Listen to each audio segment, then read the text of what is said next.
Hello दोस्तों, welcome back to my YouTube channel study with Ankit. तो आज हम एक चैप्टर का नाम है जनगणना। उसी चैप्टर को हम आज पढ़ेंगे। यह चैप्टर हर एक परीक्षा की दृष्टि से बहुत ही इंपॉर्टेंट है, तो इसे हम भली भांति से अध्ययन करेंगे। तो जनगणना जनगणना जनगणना क्या होता है? तो विश्व जनसंख्या दिवस कब मनाया जाता है? 11 जुलाई को। 11 जुलाई को कब मनाया जाता है भैया? विश्व जनसंख्या दिवस मनाया जाता है। कब मनाया जाता है? 11 जुलाई को, विश्व जनसंख्या दिवस। अच्छा, जनसंख्या होता क्या है? तो जनसंख्या एक विशिष्ट भौगोलिक क्षेत्र में समान प्रजातियों के समूह को ही जनसंख्या कहा जाता है। जन मतलब व्यक्ति या अन्य प्रजाति हो सकती है। संख्या मतलब किसी क्षेत्र में व्यक्ति या प्रजाति की गणना करना। तो लोगों की गणना करना ही जनगणना कहलाता है। आगे देखिए, जनगणना क्या है? किसी देश में एक निश्चित समय अवधि में जनसंख्या की आधिकारिक गणना जनगणना कहलाती है। किसी देश में एक निश्चित समय में अवधि में जनसंख्या की आधिकारिक गणना ही जनगणना कहलाती है। अपने यहाँ का जनगणना आधार क्या रखा गया है कि प्रत्येक 10 वर्ष में जनगणना कराई जाएगी। फिलहाल ऐसा हो नहीं रहा है। जनगणना से जरूरी क्यों है? जनगणना जरूरी इसलिए है कि कोई भी अगर योजना निकलती है तो उसमें खर्च कितना आएगा, शासन प्रशासन की व्यवस्था देखने हेतु जनगणना क्या होती है? आवश्यक होती है। वही बात यहाँ पर बताई गई है। आगे देखिए, अब देखिए कुछ महत्वपूर्ण परिभाषाएं क्या होता है। जनसंख्या घनत्व। घनत्व क्या होता है? द्रव्यमान बटे आयतन। ये आपने भौतिक में पढ़ा होगा। तो ये अर्थात क्या हो कि प्रति वर्ग किलोमीटर, हर एक किलोमीटर पर प्रति वर्ग किलोमीटर में रहने वाले व्यक्तियों की संख्या, मतलब कि हर एक किलोमीटर में कितने लोग रह गए, वही क्या होती है? जनसंख्या घनत्व होती है। अगर सूत्र की बात की जाए भैया, तो सूत्र क्या है? कुल जनसंख्या बटे कुल क्षेत्रफल। कुल जनसंख्या बटे कुल क्षेत्रफल। जैसे अभी भारत का जनसंख्या घनत्व निकालना है, तो भारत का कुल एरिया कितना है? 32,87,263 है। 32,87,263। इसमें जनसंख्या जितनी है उससे डिवाइड कर दिया जाएगा, तो यहाँ पर क्या निकल जाएगा? जनसंख्या घनत्व निकल आएगा।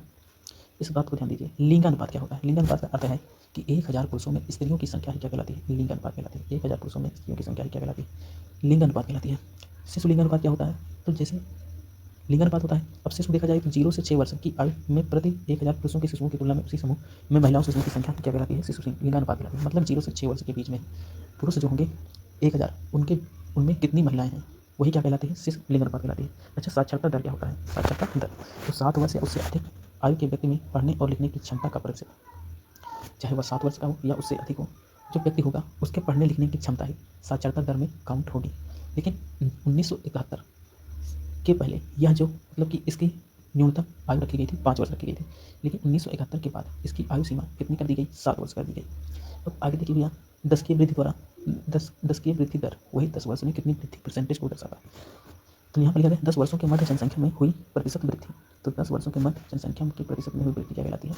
10 की वृद्धि दर कहलाती है। जननांकिकी क्या होता है? तो मानव जनसंख्या वितरण और घनत्व के प्रतिरूप के अध्ययन को जननांकिकी कहते हैं। मानव जनसंख्या के वितरण और घनत्व के प्रतिरूप को क्या कहा जाता है? तो जननांकिकी कहा जाता है, जिसे डेमोग्राफी इंग्लिश में कहते हैं। प्रवास क्या होता है? किसी एक क्षेत्र को छोड़कर किसी दूसरे क्षेत्र में जाना ही क्या कहलाता है? प्रवास कहलाता है। आना जाने की क्रिया को ही प्रवास कहा जाता है। आगे देखिए, जनगणना के कुछ ऐतिहासिक चीज़ के बारे में भी देख लेते हैं कि मतलब जनगणना का आधार या न्यूनतम है या फिर प्राचीन काल से भी चला आ रहा है। जैसे वैश्विक इतिहास में बात की जाए प्राचीन काल में, तो रोमन साम्राज्य में जनगणना का उल्लेख मिलता है, जिसे कैडेस्ट्रल सर्वे कहा जाता था। कैडेस्ट्रल सर्वे कहा जाता है। प्राचीन काल में जनगणना को ही क्या कहा जाता है? कैडेस्ट्रल कहा जाता था। 1500 ईसा पूर्व मूसा द्वारा इजराइल की गणना का उल्लेख मिलता है। तो 1500 ईसा पूर्व में मूसा द्वारा इजराइल की जनगणना का इतिहास मिलता है। अब देखिए, ये तो प्राचीन बात है। आधुनिक पद्धति में देखिए, तो आधुनिक पद्धति में क्या है? आधुनिक पद्धति एवं व्यवस्थित ढंग से सर्वप्रथम जनगणना 1749 में स्वीडन द्वारा कराया गया था। तो सबसे पहले व्यवस्थित ढंग से जनगणना कहाँ पर हुई थी? स्वीडन में हुई थी। कब? इसी 1749 ईस्वी में हुई थी। 10 की जनगणना का कार्य 1790 में सर्वप्रथम अमेरिका में कराया गया। मतलब हर एक 10 वर्ष में जनगणना होगी। ये कहाँ पर सबसे पहले कराया गया? अमेरिका में। लेकिन सबसे पहले जनगणना हुई कहाँ थी? 1749 में कहाँ पर हुई थी? स्वीडन में हुई थी। और 1801 में इंग्लैंड में जनगणना कराई गई। 1801 में इंग्लैंड में जनगणना कराई गई। तो इंग्लैंड में जनगणना कब कराई गई? 1801 में, लेकिन सबसे पहले 1749 में स्वीडन में कराई गई। और उसके बाद 1790 में 10 की वृद्धि के आधार पर जनगणना कराई जाने लगी। और उसके बाद भैया 1801 में इंग्लैंड में जनगणना भी कराई गई।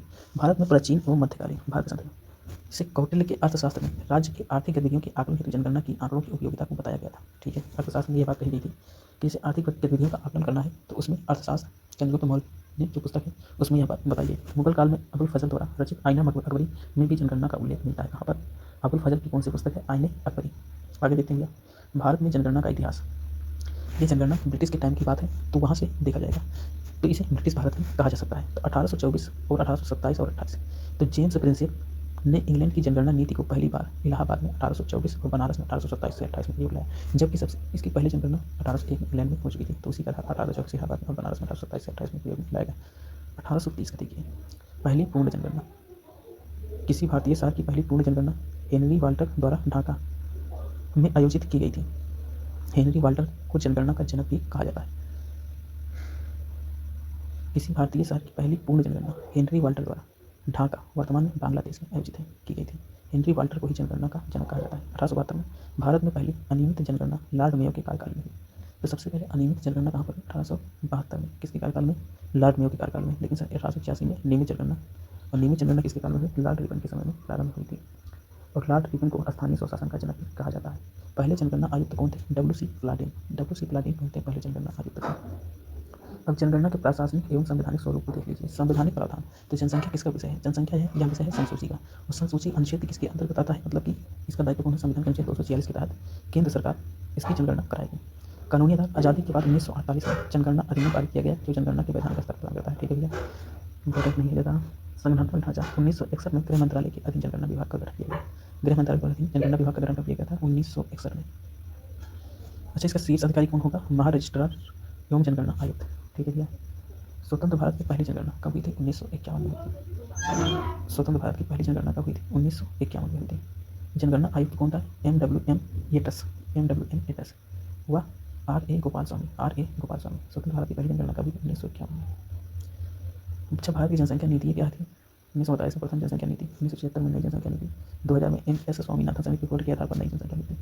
परिवार नियोजन कार्यक्रम लागू करने वाला विश्व का पहला देश कौन सा बना? भारत। अब यहाँ से अगले दिन पढ़ा जाएगा